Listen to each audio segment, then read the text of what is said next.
Hello guys, अभी हम chemical kinetics को पढ़ने वाले हैं। So just wait a minute. Chemical kinetics को हम पढ़ने वाले हैं, काफ़ी इंपॉर्टेंट चैप्टर है। ऐसा नहीं है कि पूरा चैप्टर ही पढ़ने वाले हैं, थोड़ा सा पार्ट पढ़ेंगे, कई पार्ट्स में वीडियोस रहेंगी। तो वो केमिकल काइनेटिक्स क्या होता है तो मैंने बता रहा हूँ तुम्हें। It is a branch of physical chemistry, मतलब केमिस्ट्री का ब्रांच फिज़िकल केमिस्ट्री, और फिज़िकल केमिस्ट्री का ब्रांच होता है chemical kinetics. It is branch of physical chemistry का ये तुम्हारा ब्रांच है, in which we mainly study about three things. In which we study about three things and these are the rate of reaction के बारे में हम पढ़ते हैं। रेट ऑफ रिएक्शन हम पढ़ते हैं कि क्या होता है ये। दूसरा जो हम पढ़ते हैं वो है मैकेनिज़्म ऑफ रिएक्शन, कि कैसा मैकेनिज़्म है, क्या है, और कैसे रिएक्शन फर्दर प्रोसीड करेगा, या फिर कैसा रिएक्शन चल रहा है, क्या वो सही चल रहा है, क्या वो इक्विलिब्रियम में है, वगैरह वगैरह। ये सब मैकेनिज़्म हम देखने वाले हैं। और तीसरा जो हमने पढ़ने वाले हैं वो है factor which affect the rate of reaction. So factor which affect rate of reaction. तो चलो गाइस, अभी हम क्या करते हैं कि इसको हम पढ़ना शुरू करते हैं। मतलब ये मैंने बेसिक डिटेल बताया था कि केमिकल काइनेटिक्स में हमने बेसिकली यही तीन चीज़ पे पूरा चैप्टर ये घूमेगा, ठीक है। तो इन्हीं को हमें पढ़ना है। तो अभी मैं रेट ऑफ रिएक्शन से शुरू करता हूँ कि है क्या ये रेट ऑफ रिएक्शन से हम क्या करते हैं, प्रोसीड करते हैं अपने इस चैप्टर को। अगर मैं रेट ऑफ रिएक्शन के बारे में बताऊँ तो what is rate of reaction. So first of all, what is rate, and ये सबको पता होना चाहिए कि रेट क्या होता है। सो चेंज इन एनीथिंग पर यूनिट टाइम, उसे मैं पर यूनिट टाइम उसे मैं कहूँगा रेट। अब वहाँ पे टाइम कुछ भी हो सकता है। मेरा 1 यूनिट 8 दिन का होगा, मेरा 1 यूनिट 2 दिन का होगा, मेरा 1 यूनिट 60 सेकेंड का होगा, मेरा 1 यूनिट 54 सेकेंड का होगा। इट डिपेंड अपॉन मी कि मैं क्या ले रहा हूँ यूनिट को, और जो भी तुम्हें लेना है वो तुम्हें क्वेश्चन में ही दे दिया जाएगा, ठीक है। और तो चलो, यहाँ पे रेट का भी डेफिनेशन लिखना वैलिड है, क्योंकि सबसे पहले तो हमें वर्ड्स को तोड़ लेना चाहिए, और वर्ड्स को तोड़ के उनकी मीनिंग समझो। Simple as it is. So change in anything. तो अभी हम यहाँ पे क्या पढ़ने वाले हैं, रिएक्शन पढ़ने वाले हैं। तो चेंज किस में होगा, ऑब्वियस सी बात है, उसके कंसंट्रेशन वगैरह में होगा। तो वही हम देखेंगे, change of anything in unit time, उसे मैं क्या कहता हूँ, रेट कहता हूँ, ठीक है। चलो, इसे मैं रेट कहता हूँ। What is rate of reaction. कौन है? आदित्य, मैं तुम्हारे रूम पे आ रहा हूँ, 2 मिनट में आ रहा हूँ। अच्छा, रेट ऑफ रिएक्शन के बारे में हम देखते हैं। अगर तुम रेट ऑफ रिएक्शन को देखने की कोशिश करोगे, so what is rate of reaction, तो ऑब्वियस सी बात है, जो रिएक्शन में चेंजेस वगैरह होंगे उसी को तुमने बढ़ा चढ़ा कर लिखना है यहाँ पे। तो वो हो जाएगा change in concentration of reactant, या फिर प्रोडक्ट का भी कंसंट्रेशन चेंज हो सकता है। देखो, मैं शॉर्ट में ही लिख दे रहा हूँ यार, लिखने की आदत चली गई है। रिएक्टेंट या प्रोडक्ट, कुछ भी हो सकता है obviously. So change in concentration of reactant and product पर यूनिट टाइम, उसे मैं कहूँगा रेट ऑफ रिएक्शन, ठीक। पर यूनिट टाइम, उसे मैं कहूँगा रेट ऑफ रिएक्शन। रिएक्शन का रेट ऐसे निकलेगा। अच्छा, कुछ ऐसे भी रिएक्शंस होते हैं जिसमें यहाँ पे तुम्हें कंसंट्रेशन बोल लेना हो तो तुरंत सब लोग अपने दिमाग को यूज़ करके मोलालिटी ये सब फलाना ढिमकाना चीज़ें सोच रहे होंगे। लेकिन व्हाट अबाउट वो रिएक्शंस जिसमें केवल गैसेस होती हैं। तो याद रखे रहना, उन रिएक्शंस में क्या होगा कि change in pressure of the reaction होगा। क्या हो जाएगा, rate of reaction is equals to, जब केवल गैसेस होती हैं तो change in pressure per unit time, उसे मैं कहूँगा उनका रेट ऑफ रिएक्शन है ये। समझ रहे हो। तो change in concentration of reactant product upon time अगर मैं कर देता हूँ तो वो रेट ऑफ रिएक्शन आ जाता है। अच्छा, यहीं पे अगर मैं रेट ऑफ रिएक्शन, मेरे पास रिएक्शन ऐसा है जिसमें कि जो सारे जो रिएक्टेंट प्रोडक्ट हैं वो गैसेस स्टेट में है, तो मैं इसको लिखूँगा change in pressure of reactant of product पर यूनिट टाइम, उसे मैं रेट ऑफ रिएक्शन कह दूँगा इसके, ऑब्वियसली। तो चलिए अब हम क्या करते हैं, अभी ये तो समझ गए कि क्या होता है रेट, रेट की यूनिट भी समझ लो क्या होती है, दिमाग मत लगाना, बहुत ही सरल है यार। अगर मैं कंसंट्रेशन का चेंज बोल रहा हूँ तो कंसंट्रेशन में मोलैरिटी आती है। तो एक बार मैं यहाँ पे टॉपिक लेता हूँ, यूनिट ऑफ रेट ऑफ, देखो मैं रेट ऑफ रिएक्शन बार बार नहीं लिखूँगा, आर लिख देते हैं। अच्छा फिर आता है तुम्हारे पास यूनिट, इसका कैसे निकालोगे, तो ये होता है change in concentration delta molarity upon में डेल्टा टी, ठीक है। तो जब तुम इसको लिखोगे तो मोलैरिटी की यूनिट क्या होती है, मोल पर लीटर, तो मोल पर लीटर, और टाइम की क्या होती है, पर सेकंड, ठीक है, यूनिट टाइम सेकंड ही मान लो, और क्या। तो यहाँ पे इसका आ जाएगा मोल पर लीटर पर सेकंड। अब इसको काफ़ी लोग कंफ्यूज हो जाएंगे, तो इसको देख लो, मोल पर लीटर सेकंड कह सकते हो इसको, मोल पर लीटर सेकंड, इसको हम कुछ कैसे कहूँगा, मोल, ठीक है, ऐसे कहता है। वहीं अगर जब प्रेशर हो, अब इसलिए प्रेशर भी आ सकता है, तो प्रेशर के कंडीशन में एटमॉस्फेरिक प्रेशर होता है, तो पास्कल लिख लो, पास्कल पर सेकंड लिख लो, या फिर तुम्हें मतलब प्रेशर की तो अनंत यूनिट होती हैं भाई, एटमॉस्फेयर एटीएम पर सेकंड ले लो, या फिर तुम टाउ उसे क्या कहते हैं भाई, अरे वो टी से कहते हैं ना इसको, अरे यार ये भूलने की आदत अलग है यार,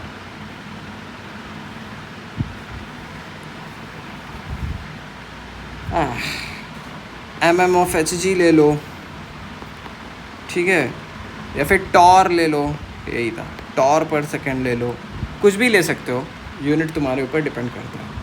अच्छा अब हम बात करते हैं, नोट कर लो इस बात को कि unit of rate of reaction जो है वो डिपेंड नहीं करता है ऑर्डर ऑफ रिएक्शन। अब सोचने वाली बात है कि ये ऑर्डर क्या है, तो काफ़ी बेसिक सी चीज़ है, ऑर्डर जो होती है वो बेसिक सी चीज़ होती है जो कि इस पूरी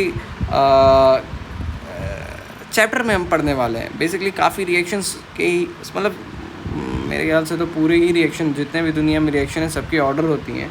अब उन्हीं ऑर्डर्स, नया वर्ड है, इनको हम पढ़ने वाले हैं। आज मैं ऑर्डर भी निकालना सिखाऊंगा इसी वीडियो में, क्योंकि लंबी वीडियो होने वाली है गाइस। तो यहाँ है नोट पे ये लिख लेना कि unit of rate of reaction do not depend upon the order of reaction. ये जो यूनिट होता है ना, ये जो मैंने लिखा है पास्कल या मोल पर लीटर सेकेंड, या ये सब डिपेंड नहीं करता है तुम्हारा इस पे, ये इसका यूनिट फिक्स्ड है, it doesn't depend upon the order. Unit of rate of reaction do not depend on order of reaction की ऑर्डर पे ये तुम्हारी नहीं डिपेंड करती है। तो इसको बहुत ही बेसिकली और बहुत ही इम्पॉर्टेंट तरीके से याद रख रहना।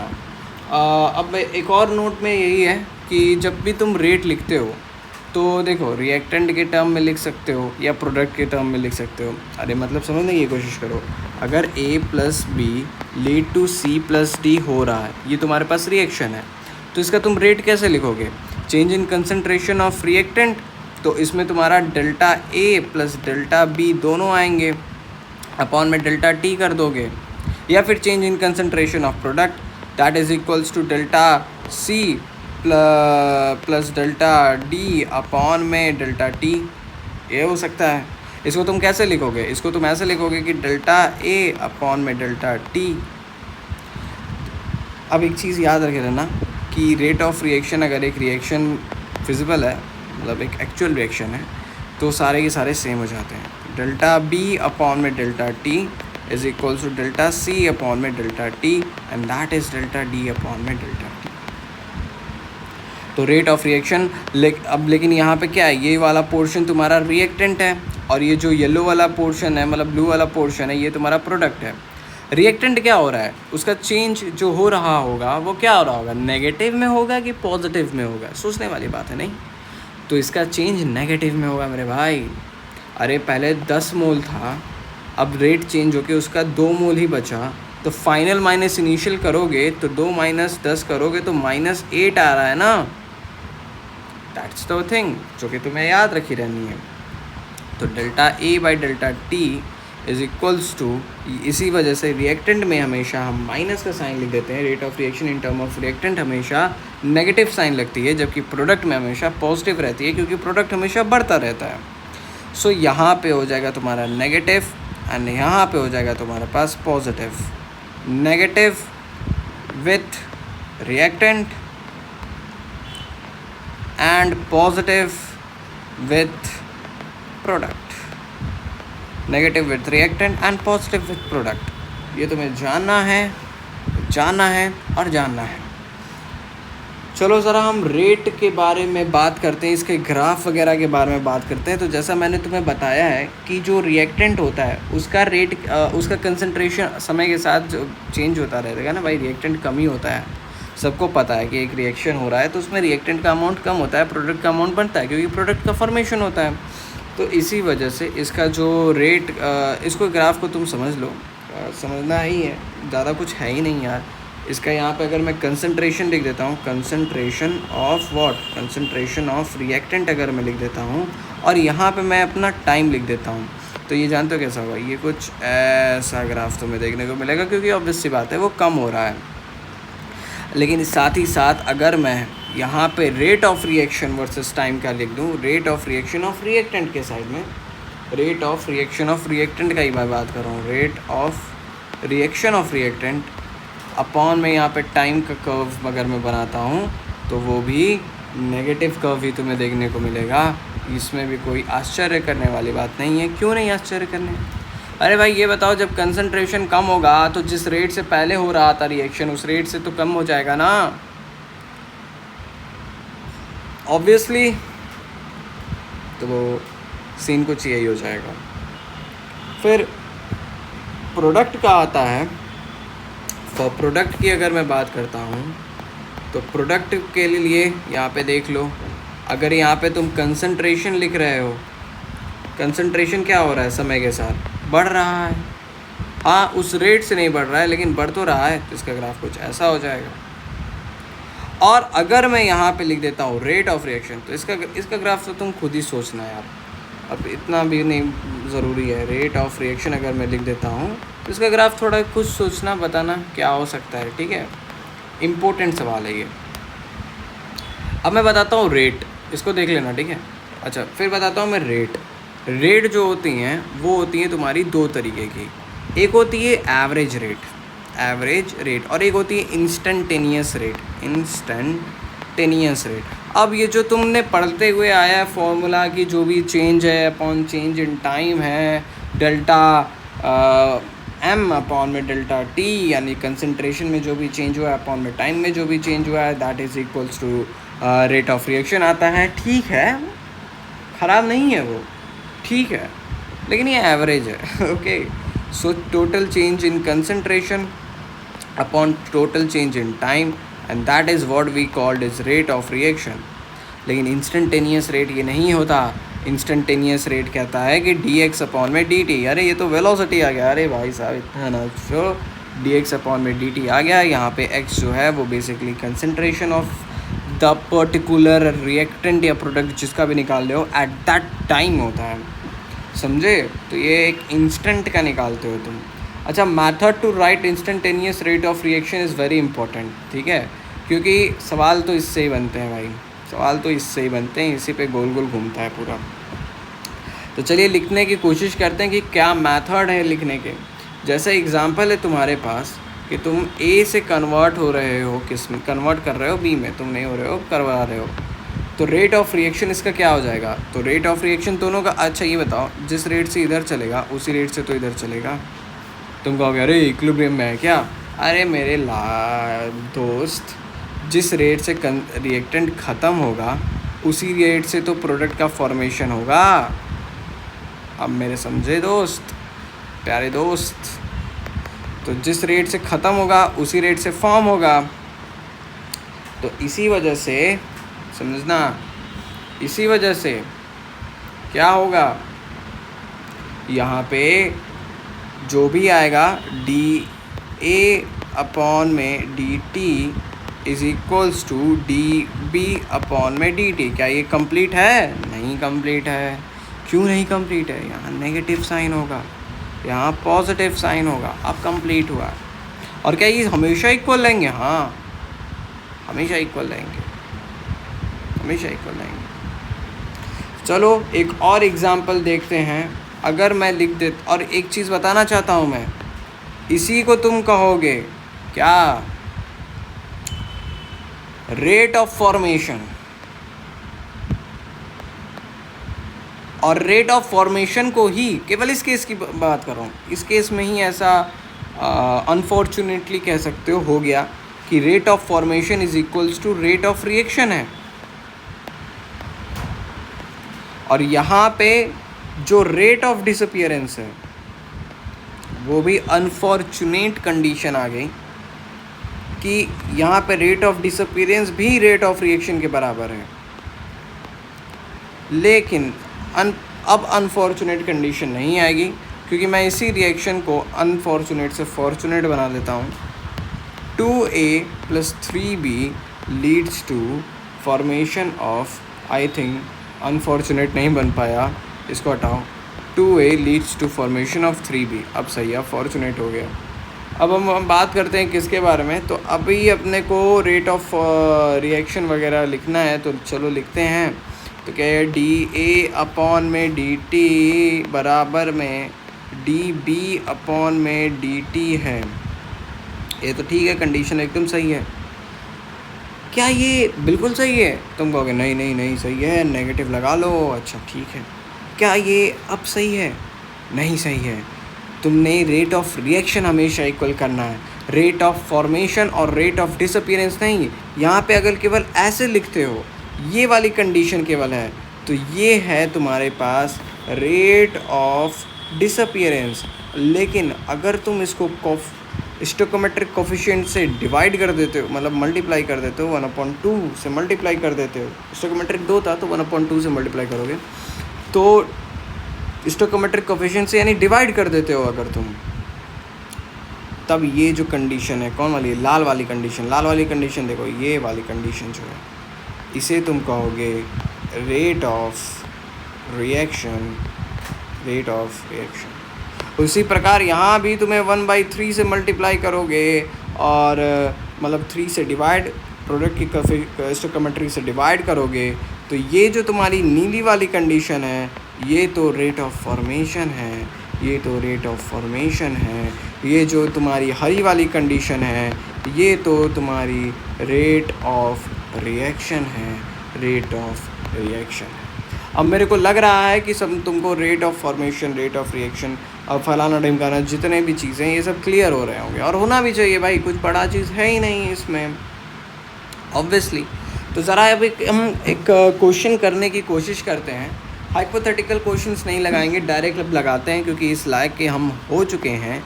जैसे कि N2 + 3H2 अगर किया जा रहा है, तो यहाँ पे 2NH3 का फॉर्मेशन होता है। ये हम बचपन से पढ़ते आ रहे हैं, और इस प्रोसेस को क्या कहते हैं? हेबर्स प्रोसेस कहते हैं। क्या कहते हैं? बॉन हेबर साइकिल नहीं भाई, इसको कुछ तो कहते हैं। मैं बार बार उसको नाम भूल जाता हूँ, लेकिन कोई बात नहीं, ये बहुत ही इम्पॉर्टेंट है, तो देख लेना, ठीक है। तो अब इसका इंस्टेंटेनियस रेट ऑफ रिएक्शन लिखने को बोल दिया जाए, तो क्या लिखोगे?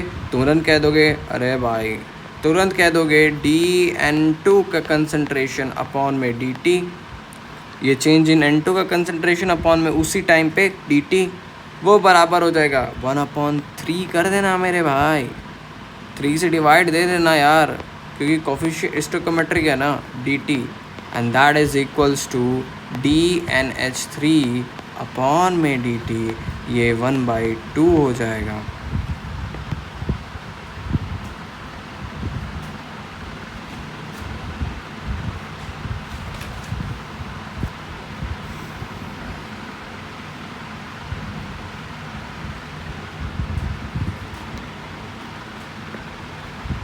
ये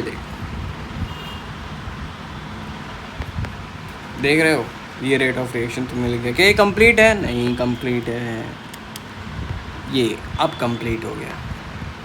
समझे गाइस? बहुत सही, बहुत सही।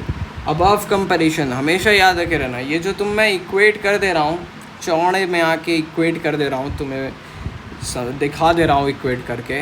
ये तभी इक्वेट करोगे जब जो तुम्हारा कंसंट्रेशन हो, रिएक्टेंट हो, वो मोल पर लीटर में दिया हो। अगर भाई साहब ग्राम पर लीटर में दिया और फिर किसी ने या मैंने ही या किसी ने किया, चप्पल पड़ेंगे गाइस। किसकी तरफ से? तुम्हारे टीचर्स की तरफ से, क्योंकि टीचर्स इतना मेहनत करके पढ़ाते हैं और इतना छोटी छोटी मिस्टेक्स करके आ जाओगे। जब ग्राम में दिया हो तो क्या करना है तुम्हें? मोलर मास से मल्टीप्लाई करना है कि डिवाइड करना है? डिवाइड कर देना यार, मोल में कन्वर्ट हो जाएगा। गिवन मास अपॉन में मोलर मास, यहाँ से मोल आ जाएगा, फिर मोल पर लीटर कन्वर्ट हो जाएगा। तो इसमें काफ़ी लोग कंफ्यूज हो जाते हैं। नहीं भाई, इतना नहीं कंफ्यूज होना, ठीक है, छोड़ दो। चलो, अपने को इक्वेशंस वगैरह, रिएक्शंस वगैरह दिए हैं। एक क्वेश्चन हम इसी बात पे सवाल लगाने की कोशिश भी करते हैं। सवाल कुछ ऐसा है, कैसा है सवाल? कुछ ऐसा है, फरमाता हूँ कि for the formation of SO3 according to the reaction, कुछ रिएक्शन दे दिया है 2SO2 plus O2 that lead to 2SO3. So for the formation of SO3 according to the reaction,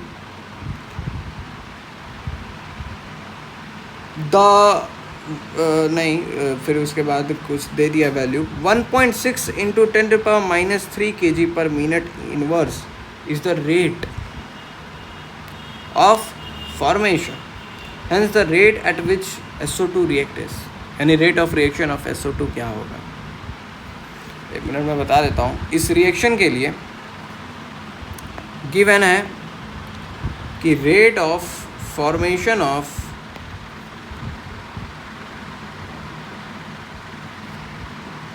SO3 is 1.6 into 10⁻³ क्या है ये? ग्राम पर लीटर है, ध्यान देना। अच्छा ठीक है। The rate at which SO2 reacts, the rate at which SO2 react is, यानी बेसिकली हमसे rate of reaction of SO2 पूछा जा रहा है। बहुत ही सरल आपसे, बहुत सरल। सबसे पहले इसके जितने भी रिएक्शन है उसको इक्वेट कर दो। तो यहाँ पे 1/2 माइनस ऑफ होगा dSO2 अपॉन में dt इज इक्वल्स टू, यहाँ पे हो जाएगा तुम्हारे पास dO2 अपॉन में dt इज इक्वल्स टू 1/2, यहाँ माइनस होगा 1/2 dSO3 अपॉन में dt। ये हो जाएगा भाई, ये सीन है कुछ कि ये हो जाएगा। क्या इतना ही है बस? अरे ना मेरे लाल, इतना ही नहीं है। अब तुम्हें देखो कि ये दिया है ग्राम पर लीटर में। अभी तुम्हें इसको कन्वर्ट करना है किसके अंदर में? तुम्हें इसको कन्वर्ट करना है एक्चुअल जो इसका होता है। क्या होता है? ये तुम्हें दिया है, लेकिन ये किस में दिया है? ये ग्राम पर लीटर में दिया है। रेट ऑफ फॉर्मेशन दे दिया है, ग्राम पर लीटर में दिया है। तो इसको सबसे पहले किस में कन्वर्ट करो? इसको सबसे पहले मोल में कन्वर्ट करो। अब SO3 का क्या होता है? सबसे पहले तो 80 होता है मोलर मास, तो 80 से डिवाइड करोगे कि मल्टीप्लाई? डिवाइड करोगे, बिल्कुल सही। तो यहाँ पे 1.6 इंटू 10⁻³ अपॉन में अगर मैं 80 कर देता हूँ, तो मुझे ये बताओ कि यहाँ 800 और ये 16 लिख सकता हूँ, तो यहाँ 5 अगर मैं लिख देता हूँ, क्या किसी को कोई दिक्कत है क्या? क्या किसी को कोई दिक्कत है क्या? नहीं होनी चाहिए। अच्छा, वहीं अगर मैं इसको 1/50 है तो 0.02 होगा, यानी 2 इंटू 10⁻⁻5 अगर मैं लिख देता हूँ, तो क्या किसी को कोई दिक्कत है क्या? नहीं है यार। इसकी वैल्यू मैंने ला दिया 2 इंटू 10⁻⁻5, क्योंकि ये 0.02 मोल था। तो 2 इंटू 10⁻⁻5 इसका मैंने रेट ऑफ फॉर्मेशन लाया। अब इसको मैं 2 से मल्टीप्लाई करूँगा, तब मेरा रेट ऑफ रिएक्शन आएगा, यानी 10⁻⁻5 जो होगा ये मेरा रेट ऑफ रिएक्शन होगा। मुझसे rate of reaction of SO2 पूछा गया है।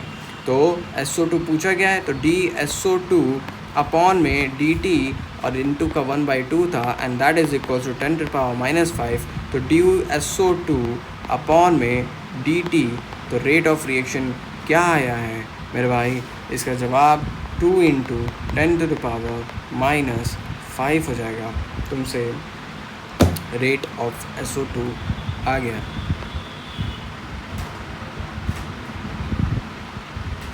क्या आप समझ सकते हैं गाइस? बहुत ही इम्पोर्टेंट था ये आ गया। अब तुम्हें बोला जा रहा है कि बताना है, लेकिन अब ऑप्शन में क्या दिया है ना कि ग्राम में ही दिया है उसको भी, तो उससे मल्टीप्लाई कर दो SO2 के मास से, तो 64 इंटू 2 इंटू 10⁻⁻5, तो ये हो जाएगा 128 इंटू 10⁻⁻5, तो ये हो जाएगा 1.28 इंटू 10⁻⁻3, और यही ग्राम पर सेकंड बोल लो, यही इसका आंसर है। ऊपर कितना दिया था भाई?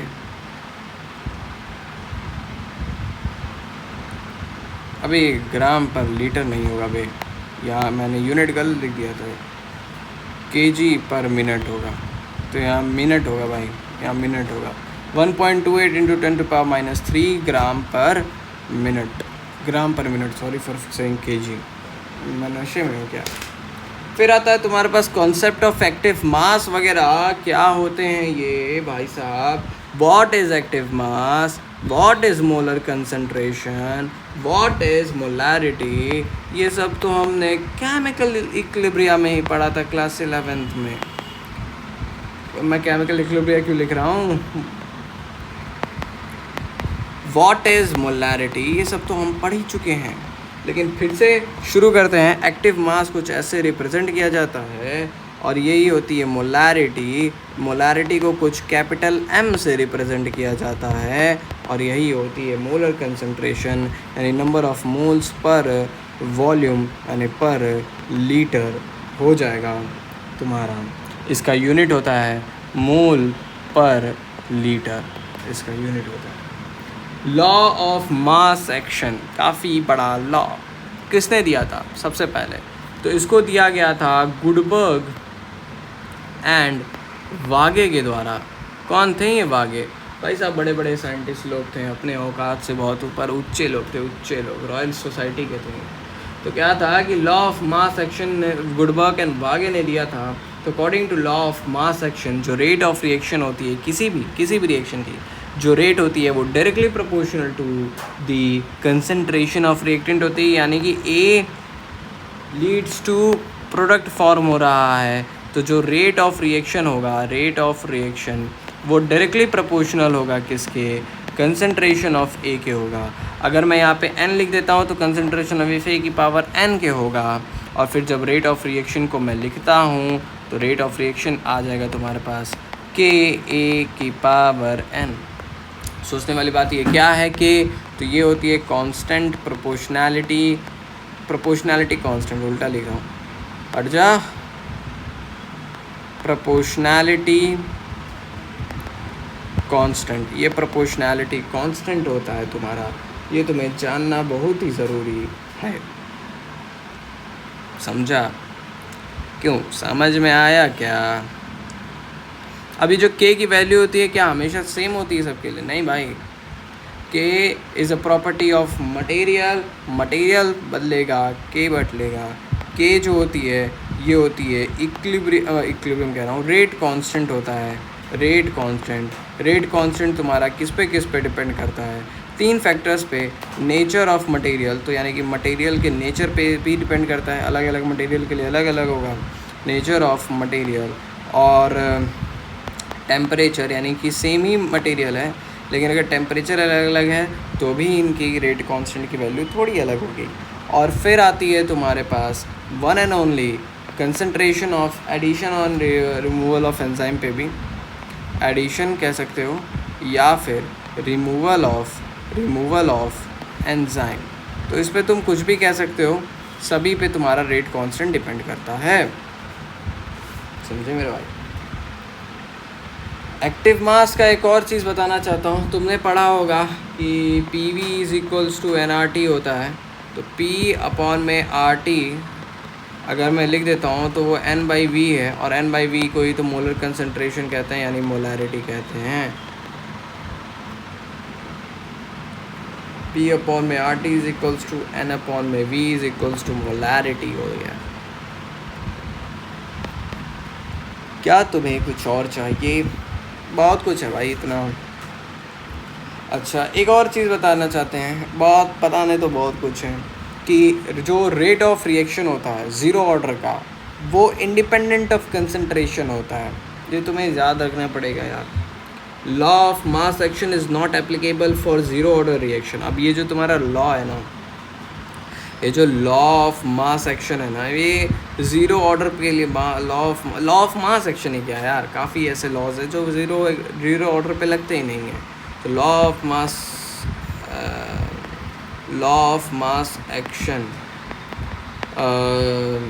is not applicable on zero order reaction, is not applicable on zero order reaction. Zero order के जो भी रिएक्शंस होते हैं उन पे एप्लीकेबल नहीं होता है, क्योंकि ज़ीरो ऑर्डर रिएक्शंस का रेट कांस्टेंट क्या होता है, वो do not depend upon the concentration, rate of reaction do not depend upon the concentration of reactant. जो रेट होती है वो डायरेक्टली प्रोपोर्शनल टू ए की पावर ज़ीरो होती है, उन पे डिपेंड ही नहीं करती है।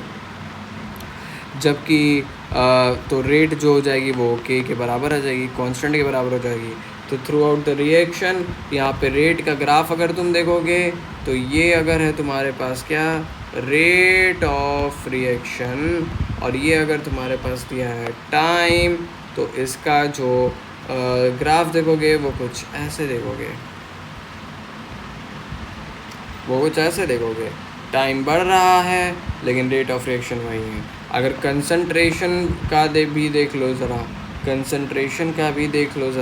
कंसंट्रेशन है ये किसका, रिएक्टेंट का, ये है क्या, रेट ऑफ रिएक्शन है, तो इसका भी ऐसे ही आएगा।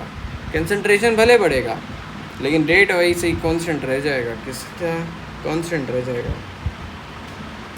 Law of mass action is applicable for first order, second order, third order, but not applicable for zero order, क्योंकि law of mass action basically proportionality of the क्या देखता है, proportionality देखता है कि किसका किससे कितना रिलेशन है और कौन बेनिफिशियल है उनके लिए, कौन नहीं है।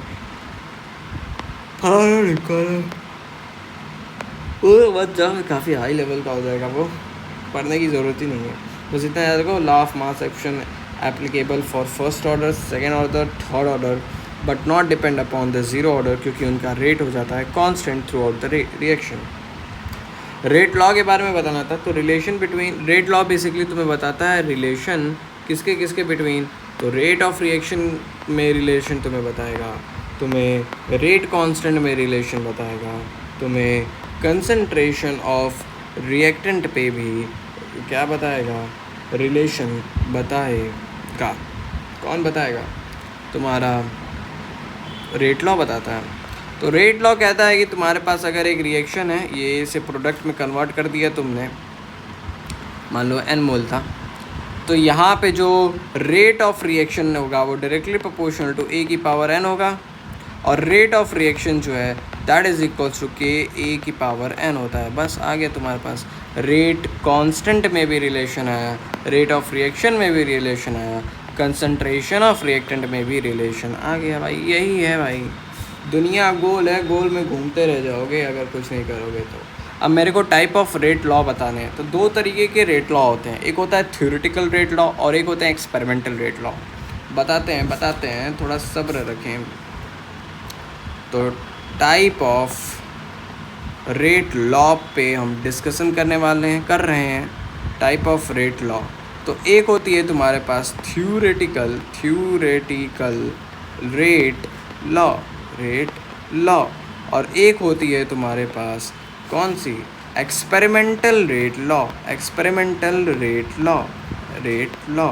जैसे कि अगर तुम किसी में दिमाग नहीं लगा रहे हो ना, तो थ्योरेटिकल हो जाएगा, और एक्सपेरिमेंटल में क्या होता है, दिमाग लगाना पड़ता है। अरे नहीं यार, ऐसा मेरे टीचर बोले थे भाई, दिमाग तो सब में लगाना है यार। वो तो बेसिकली डिपेंड करता है कि रिएक्शन कौन सा है। जैसे अगर मैं लिखता हूँ 4a + 2b + 3c lead to formation of an product. अब यहाँ पे जो तुम्हारा रेट होगा, वो रेट जो होगा उसको मैं क्या लिखूँगा, उसको लिखूँगा k टाइम्स ऑफ 4a की पावर 4 इंटू b की पावर 2 इंटू सी की पावर 3, ये मैं लिख दूंगा। लेकिन क्या ये ऐसा ही होगा क्या? नहीं, ये ऐसा नहीं होगा। अभी मैं लिख दूँ कि एक्सपेरिमेंटली, मतलब ज़रूरी नहीं है कि ऐसा ही हो भी सकता है, लेकिन अगर मैं लिख दूँ experimentally it is found that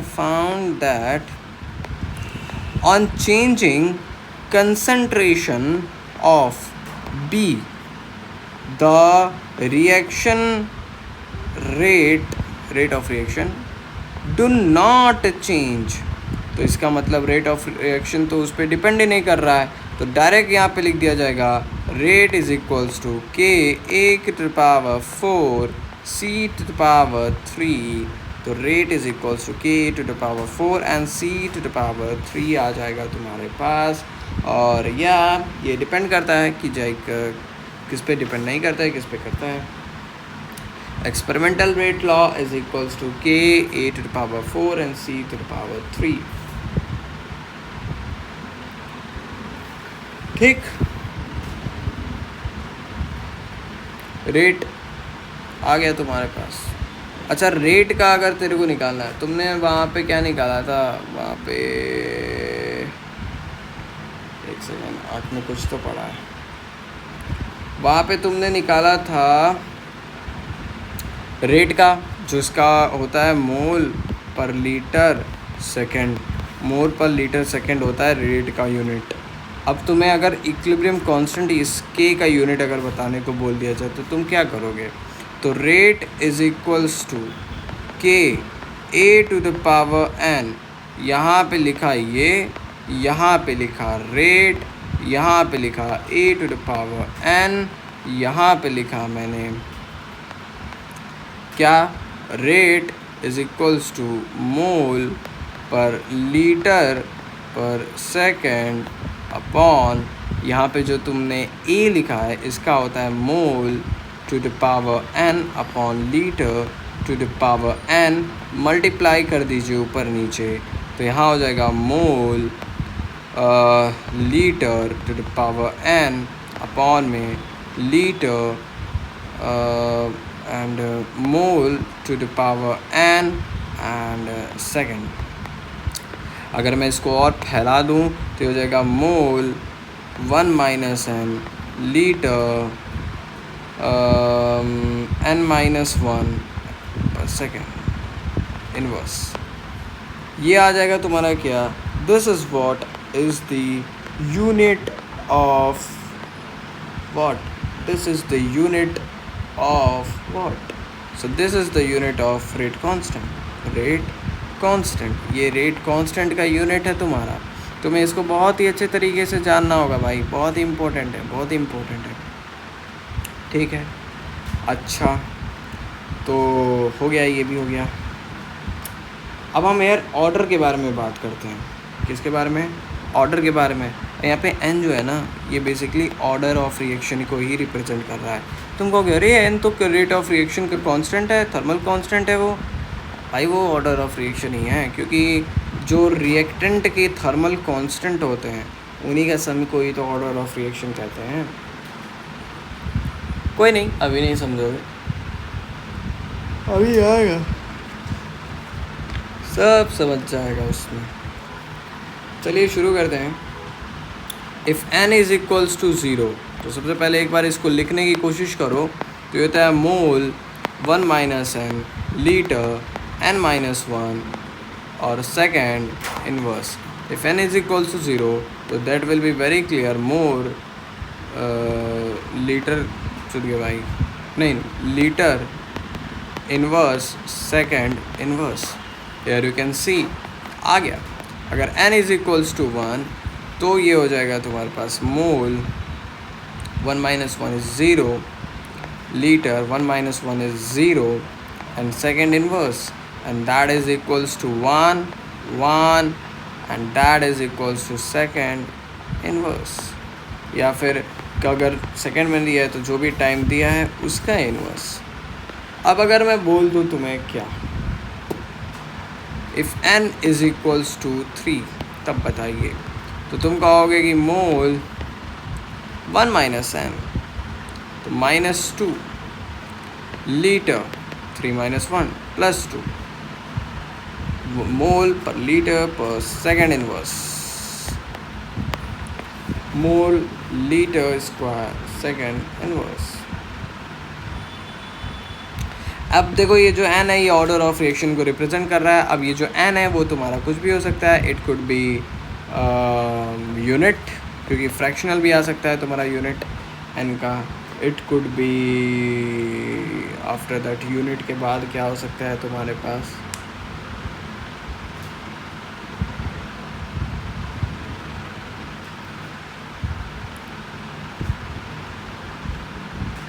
negative नहीं होगा मेरे ख्याल से.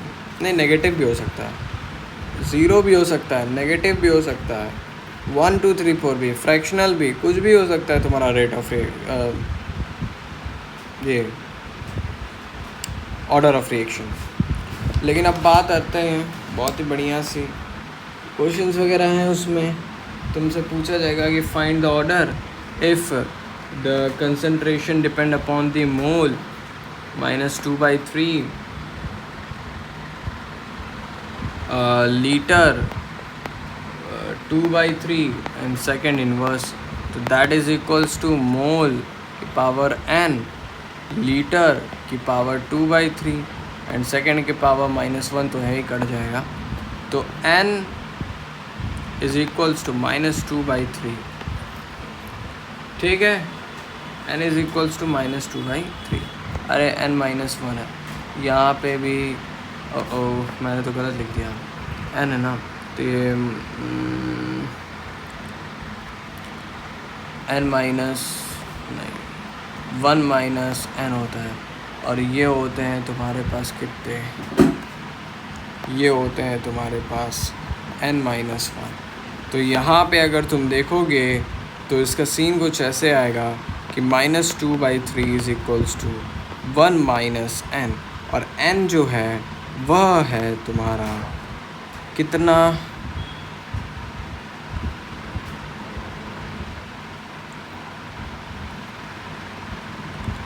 तो -2/3 हो गया, that is equals to 1 minus n. N order आएगा तो -2/3 -1, that is equals to -5/3, that is -n. N गया, n is equals to 5/3 and what it is the rate order of reaction. उस रिएक्शन का ऑर्डर है ये, समझ गए, काफ़ी इम्पोर्टेंट था. अब ज़रा हम किस पे बात करने वाले हैं, तो जो नेक्स्ट अब हम बात करेंगे वो करेंगे रेट कांस्टेंट पे. नहीं, एक और चीज़ है कि for zero order reaction unit rate of reaction as well as the rate constant will be same throughout the reaction. ठीक है, यूनिट भी रेट भी सब कुछ सेम होगा through out the reaction. Rate constant है के, यही जो तुम्हारा आ जाता है रेट ऑफ रिएक्शन. अगर मैं लिख रहा हूँ तो उसमें आ जाएगा तुम्हारे पास के ए. तो यहाँ पे जो ये के है ना, इसी को कहते हैं रेट कांस्टेंट. रेट कांस्टेंट कहते हैं, आरसी कहते हैं. तो अगर सबसे पहले तो तुम्हें इसकी डिपेंडेंसी किस पे करता है किस पे नहीं करता है वो बताना चाहिए.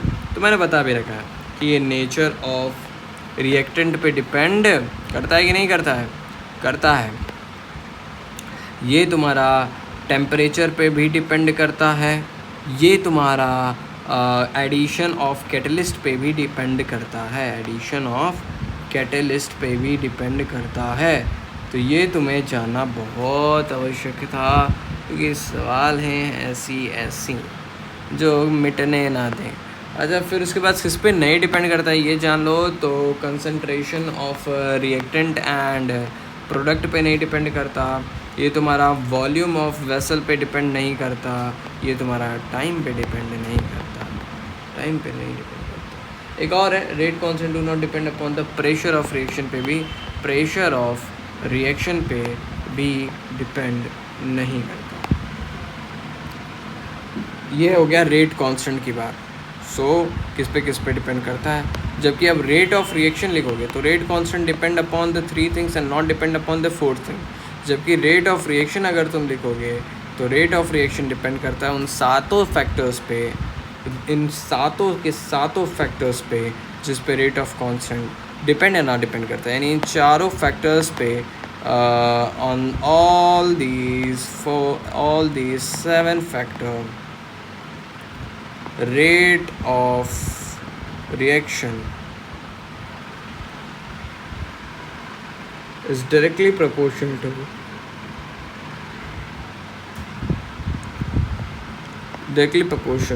A to the power 0. Well वो समझ जानो यार, मॉलिकुलैरिटी को जानना ज़रूरी है तुम्हारे लिए. What is molecularity? तो sum of the reactant, it is defined as number of molecule of reactant taking part in a simple chemical reaction or in elementary reaction. उसे हम मॉलिकुलैरिटी कहेंगे. क्या है? It is defined as number of molecule of reactant taking part in simple chemical reaction. उसे हम कहते हैं उसकी मॉलिकुलैरिटी. फॉर एग्जांपल अगर मेरे पास N1A प्लस N2B है, इसको मैं फेंकता हूँ तो मेरी मॉलिकुलैरिटी जो होगी वो N1 प्लस N2 होगी. ये मेरी मॉलिकुलैरिटी है. So it is defined as number of molecule of reactant taking part in the reaction. और एलिमेंट्री इसलिए लिखा गया है कि कुछ ऐसे रिएक्शन होते हैं जो मल्टीपल स्टेप्स में कंप्लीट होते हैं. तो उनके लिए क्या, तो उनके लिए जो सबसे स्लोएस्ट स्टेप है उसकी N1 प्लस N2 या जितने भी उनकी वैल्यू निकालना वो आएगा. और यहाँ पे एलिमेंट्री रिएक्शन में बिल्कुल ऐसे ही होगा, N1 प्लस N2. एक चीज़ बताना था. क्या बताना था? इम्पोर्टेंट चीज़ है. क्या वो अमूल का चीज़ है क्या? नहीं. इम्पोर्टेंट चीज़ कुछ यह है कि molecularity could not be less than 0 और equal to 0. It would be not equal भी नहीं हो सकती. 1 फिर 2 एंड फिर 3 और not less than not greater than 3. तो ये कुछ ऐसा अपने को रेंज दिया गया है, समझे? तो मॉलिकुलैरिटी अगर मैं बताऊं, molecularity that is greater than और इक्वल्स टू 3.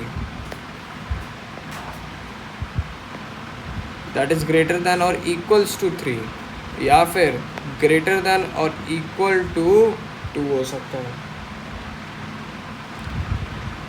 इक्वल तो नहीं होगा भाई, 0 यहाँ कर लो भाई. अब आता है characteristic of molecularity. It is a thermochemical concept for calculation of molecularity, no need of the experiment. ये थर्मोकेमिकल कॉन्सेप्ट है. For calculation of molecularity no need of experiment is needed. Molecularity can be negative, fractional और greater than 3 और इधर 1 2 3 कुछ भी हो सकता है, लेकिन 3 से ज़्यादा नहीं होगा. 0 नेगेटिव नहीं होगा. Molarity can't be negative, fractional नहीं हो सकता. कैन बोल दिया था मैं, sorry for that. So it can't be negative, fractional, greater than 3 और इक्वल टू 0. स्पेशल केस ये है कि ना कॉम्प्लेक्स रिंग जो सबसे स्लोएस्ट स्टेप है, रेट डिटरमाइनिंग स्टेप होता है, उसकी मॉलिकुलैरिटी लिख लेना, वही आएगा. ऑब्वियस सी बात है भाई, अब मैं क्या ही बताऊँ, काफ़ी सरल सा. अब आता है ऑर्डर ऑफ रिएक्शन.